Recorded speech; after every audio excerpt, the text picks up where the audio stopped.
My girlfriend said, night school is for losers, you're too old to change careers. I replied, you might be right.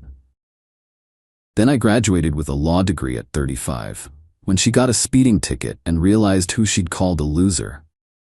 I, 35 male, graduated from law school last month. 4 years of night classes while working full-time as a paralegal. 4 years of my now ex-girlfriend Melissa, 33, telling me I was wasting my time and money on a midlife crisis. We'd been together 6 years. Started dating when I was working construction after getting laid off from my corporate job during the recession. Met her at a bar. She was this gorgeous exec who somehow thought my blue-collar thing was hot. Moved in together after a year. When I got the paralegal job at a small firm 3 years ago, she was supportive at first. Better hours, steady paycheck, no more coming home covered in drywall dust. But when I told her I was applying to night school for my JD, everything changed. Derek, you're 31. Law school is for kids fresh out of college, not guys pushing middle age. It's only part-time, Mel. 4 years and I can still work. She laughed. Actually laughed. 4 years? You'll be 35 when you graduate, starting at the bottom while everyone else your age is already partners. It's embarrassing.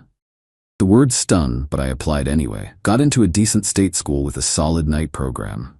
The first semester was brutal, working 40 hours then classes 4 nights a week. Coming home at 10 p.m. to study until 2 a.m. Melissa's response? Constant undermining. You're studying again? There's a new Netflix show we could watch. Can't you skip class tonight? My friend's having a party. How much is this costing us again? We could have gone to Europe with that tuition money. The us part killed me. I was paying my own tuition from savings and loans. She made twice what I did and kept her finances completely separate. We split rent 50-50 even though she made $95 to my $42. Year 2 was when it got nasty. She started calling me her perpetual student boyfriend at parties. Told her friends I was having a quarter-life crisis but at 32. When I made law review, she said, wow, top of the remedial class. I stopped telling her about my achievements. When I got a summer internship at the DA's office, I just said I was doing some extra work. When my criminal procedure professor recommended me for a federal clerkship, I kept quiet. Year 3, she ramped up the psychological warfare, started going out more without me. Since you're always studying anyway. Posted Instagram stories from fancy restaurants with captions like, table for one while the boyfriend pretends to be Elle Woods. The breaking point came 6 months before graduation. I'd been killing myself preparing for the bar exam while finishing classes. Came home to find her in lingerie, with another guy's cologne on the nightstand. Oh, that's just from my coworker Bradley. He gave me a ride home. Right, the same Bradley she'd been texting constantly. The Bradley whose LinkedIn she checked daily. I knew she was setting up her next relationship, keeping me around until she was sure Bradley would commit. So I did what any exhausted law student would do. Smiled, said that was nice of him, and went to study. Started quietly looking for my own place. Found a studio near campus. When she went on a girls' weekend, sure Mel, I moved out. Left a note, needed a quieter place to study. Best of luck with Bradley. She blew up my phone, not because she loved me, but because I disrupted her timeline. She wanted to be the one leaving, the one trading up. How dare I leave first? Blocked her on everything, focused on the bar, passed on my first try. Last week, I officially started as an assistant DA. Not big money yet, but decent salary, good benefits, and actual respect. My supervisor's a badass who started law school at 40, so she gets it. And then yesterday happened. I'm in traffic court observing as part of my training. Judge is going through the docket rapid fire. Next case gets called. Citation number 7854B, State versus Melissa Hartwell. My blood freezes. There she is. Designer suit, perfect makeup, that same dismissive expression she used to give me when I talked about torts. She's fighting a speeding ticket. 87 and a 55, plus reckless driving for weaving through traffic. The cop has dashcam footage. It's bad. She's representing herself, trying to argue the radar was faulty. The judge asks if she has any evidence. She starts rambling about constitutional rights and targeting successful women. It's painful to watch, like someone who watched 2 episodes of Law & Order trying to play attorney. Then she sees me, sitting in the prosecution section. Her face goes white. After the judge finds her guilty, $750 fine plus points on her license, she corners me outside. Derek, what are you doing here? I work here, assistant DA. You actually graduated? Yeah, passed the bar too. That perpetual student finally made it. She's doing the math in her head. The state benefits, the career trajectory, the prestige. I can see the gears turning. Bradley and I broke up. Maybe we could get coffee, catch up? I'm good, thanks. But hey, next time you get a ticket, maybe hire a real lawyer instead of trying to represent yourself. Night school teaches us that's usually a mistake. Walked away feeling pretty good, until this morning. Update 1. Well, that escalated quickly. Melissa apparently thought our traffic court encounter was the universe giving her a second chance. Started texting from different numbers since I'd blocked her main one. Hey Derek, really proud of what you've accomplished. Always knew you had it in you. We were good together. Just hit a rough patch. Bradley turned out to be married, lol. Remember when we used to laugh about stuff like that? Didn't respond to any of them. But she wasn't done. She showed up at my office building during lunch. Security wouldn't let her up without an appointment, so she waited outside. 3 hours, in November. Derek, what a coincidence. Melissa, this is my workplace. Please leave. I just wanted to apologize. I was wrong about night school. You proved me wrong. Okay, apology accepted. Now please go. She grabbed my arm. That's it? After 6 years? You mean the 6 years where you belittled my goals, mocked my education, and cheated with Bradley? Yeah, that's it. I never actually slept with Bradley. Mel, I don't care. We're done. Have been for a year. She started crying. Not sad tears, angry tears. You can't just dismiss me. I supported you. You paid half the rent in an apartment you picked that was above my budget. That's not support. I dealt with you being absent all the time. Because I was in law school, which you called a waste of time. I was trying to be realistic, to protect you from disappointment. That actually made me laugh. No, you were trying to keep me in my place, below you. Well, congratulations. I'm exactly where you said I'd never be. She switched tactics. Fine, but you'll need someone who understands your new life. Partners at law firms don't date nobodies. Good thing I'm not trying to date partners at law firms then. Here's where it gets wild. She goes full nuclear. I'll tell everyone you abandoned me to poverty while you pursued your dreams. That you left me with debt. What debt? We never had joint accounts. The emotional debt. The time I invested. I pulled out my phone. Mel, I'm recording this. You're harassing a prosecutor at his workplace. I suggest you leave before I call security. She stormed off, but not before shouting, you were nothing without me. Yeah, okay, the nothing who's now prosecuting cases while she's paying traffic fines. But she wasn't done. Oh no, this morning, my supervisor Janet calls me in. Derek, did you date someone named Melissa Hartwell? My stomach dropped. Years ago? Yes. Why? She's filed a complaint with the Bar Association. Says you used your position to influence her traffic case. I about choked on my coffee. I was observing. I didn't even speak during the proceedings. Janet smiled. Relax. I reviewed the court transcript and security footage. You weren't even in the courtroom when her case started. But I need you to document everything about your prior relationship and her current behavior. Turns out, filing false bar complaints is a crime. Janet's had me write up everything and forward all of Melissa's texts. She's harassing a prosecutor and making false allegations. That's obstruction of justice at minimum. I don't want to press charges. I just want her to leave me alone. Your call, but document everything. These types escalate. She was right. Update 2. Melissa went completely off the rails. Remember how she said I left her in poverty? She started a social media campaign. Posted on LinkedIn about how successful women shouldn't date down, because men will use your emotional labor to bootstrap their careers then abandon you. She didn't name me, but included enough details that mutual acquaintances figured it out. My paralegal friends from the old firm started sending me screenshots. The posts got more unhinged. Spent 6 years supporting a man's dreams only to be ghosted when he achieved them. Some people forget who was there during the struggle. Beware of men who claim to be building something. You're just a stepping stone. The thing is, I have receipts. 6 years of receipts. Remember those texts she used to send? I kept them. including the ones calling me a loser playing dress-up in daddy's suit when I bought my first court outfit. The one saying, maybe you should stick to construction since thinking isn't your strong suit. When I struggled with constitutional law, the voice message where she told her friend while drunk that she was waiting for him to fail so he'd be grateful again. I didn't want to go nuclear, but she forced my hand when she posted this. My ex owes his entire career to me. I paid his bills while he played student. Now he works for the DA and acts like he doesn't know me. Users always reveal themselves. That was a straight-up lie.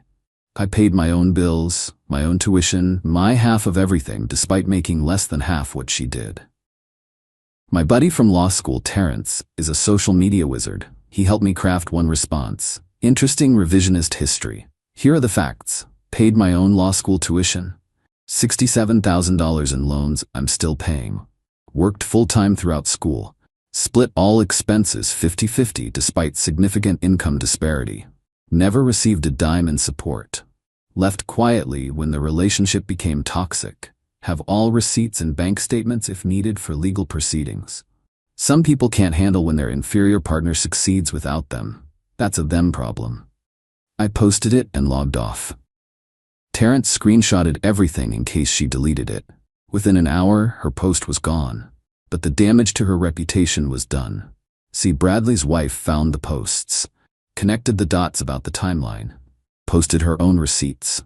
Screenshots of Melissa texting Bradley while we were together, including some very not safe for work content. Bradley's wife tagged Melissa's company. Melissa's company has a strict social media policy about not bringing negative attention to the firm. You can see where this is going. But wait, there's more. She tried to retain a lawyer to sue me for defamation. 3 different lawyers according to the Legal Gossip Network, which is surprisingly robust. They all declined after reviewing her evidence, aka her own posts admitting she lied. So she did what any rational person would do. She filed a small claims case for $9,500, claiming I owe her for 6 years of emotional support and career guidance. The court date is next week. I'm actually looking forward to it. Update 3. Today was the small claims hearing. Buckle up. I wore my second best suit, saving the best for actual prosecutorial work. Brought a folder with 6 years of bank statements, rent receipts, tuition payments, and her greatest hits texts. Melissa showed up in what I can only describe as wronged woman costume. Conservative dress, minimal makeup, hair in a sad little bun. She'd even brought her mom as emotional support. The judge, Commissioner Reynolds, looked tired before we even started. Melissa went first.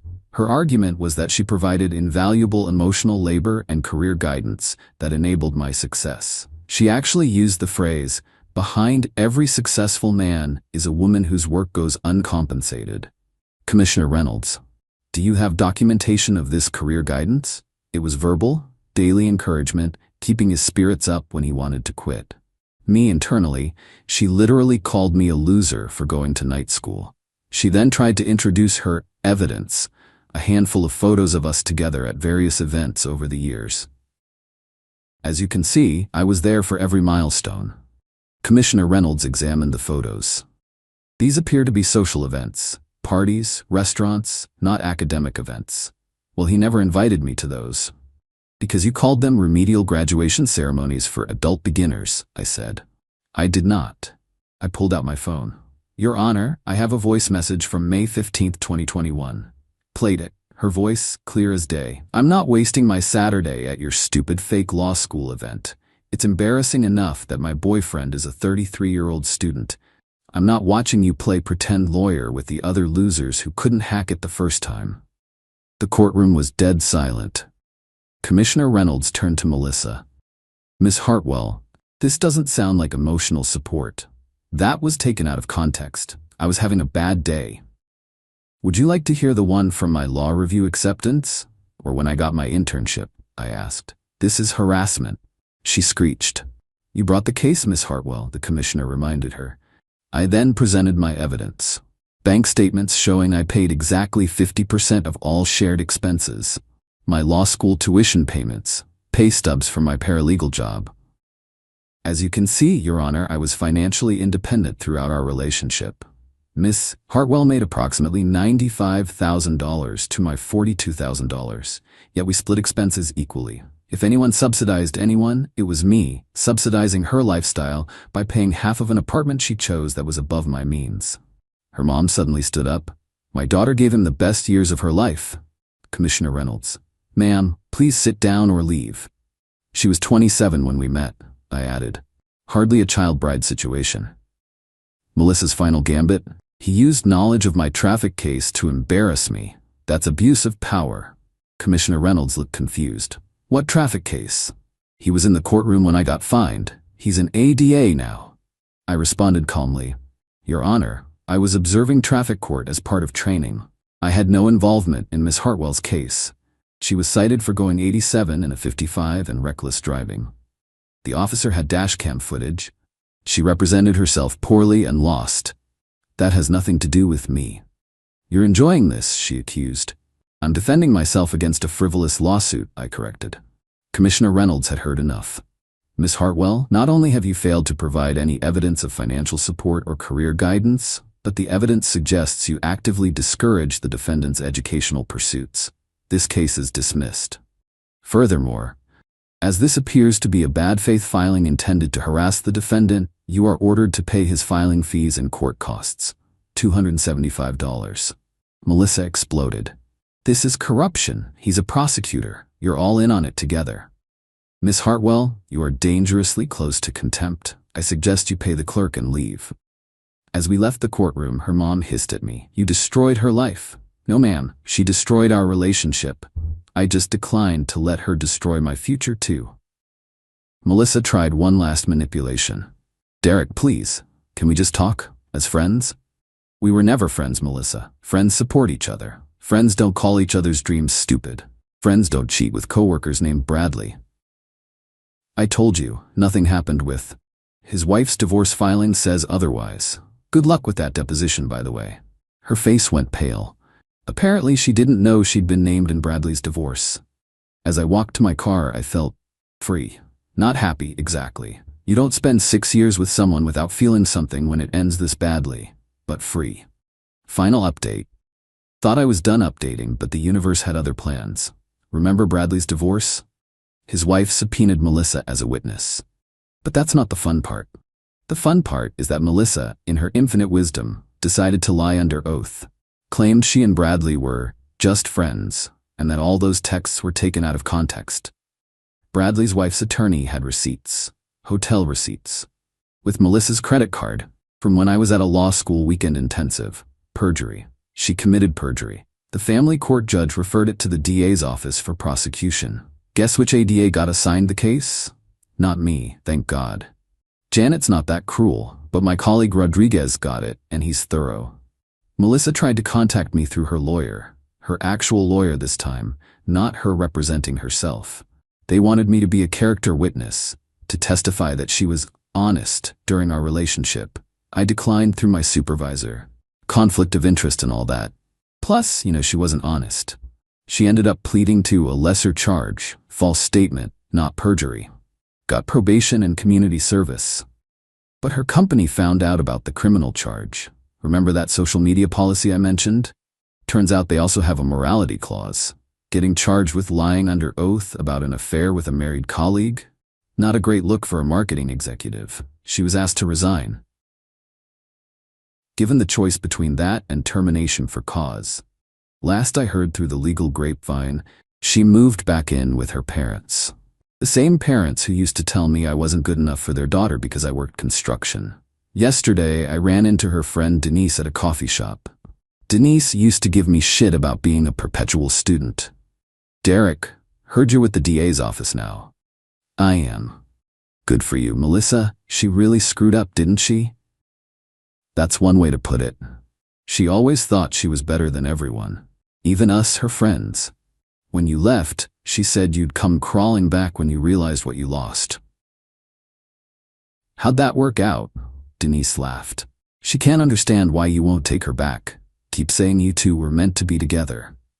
We were together. Then she spent 4 years telling me I was a loser for trying to better myself. Yeah, she mentioned that.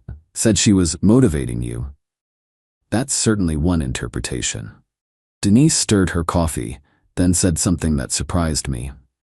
You know, when you started law school, we all thought you were having some crisis. She convinced us you were dragging her down, but watching how everything played out, she was the one terrified of you succeeding. Why would she be terrified of that? Because then she couldn't control you anymore.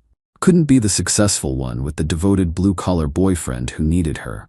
You becoming a lawyer meant you didn't need her money, her connections, her guidance. And Melissa needs to be needed. Or more accurately, she needs to be superior. It was the most honest anyone from that friend group had ever been with me. As I'm writing this, I'm sitting in my small apartment, looking at my law degree on the wall. It's not fancy. State school, night program, nothing prestigious. But I earned every credit, survived every insult, passed every exam while someone who claimed to love me told me I was wasting my time. I'm 35 years old, started my legal career when most people my age are hitting their stride. But I'm here, not because someone supported me, but in spite of someone actively trying to hold me back. The other day, one of my law school classmates asked if I regretted the relationship, given how it ended. I said no, not because I'm grateful for the pain, but because it taught me something valuable. Someone who truly loves you will never make you feel small for trying to grow. They won't mock your ambitions or belittle your progress. They won't call your dreams stupid or your achievements remedial. Melissa thought night school was for losers who couldn't hack it the right way. She thought 31 was too old to start over. She thought I'd fail and come crawling back, grateful for whatever scraps of respect she threw my way. She thought wrong. I'm not posting this for sympathy or validation. I'm posting it because someone out there might be in a similar situation. Someone whose partner makes them feel foolish for going back to school, changing careers, trying to improve their life. Someone who's being told they're too old, too poor, too whatever to pursue their dreams. You're not. The only person who gets to decide what you're capable of is you. And if someone claims to love you while trying to keep you from growing, that's not love. That's control. Class dismissed.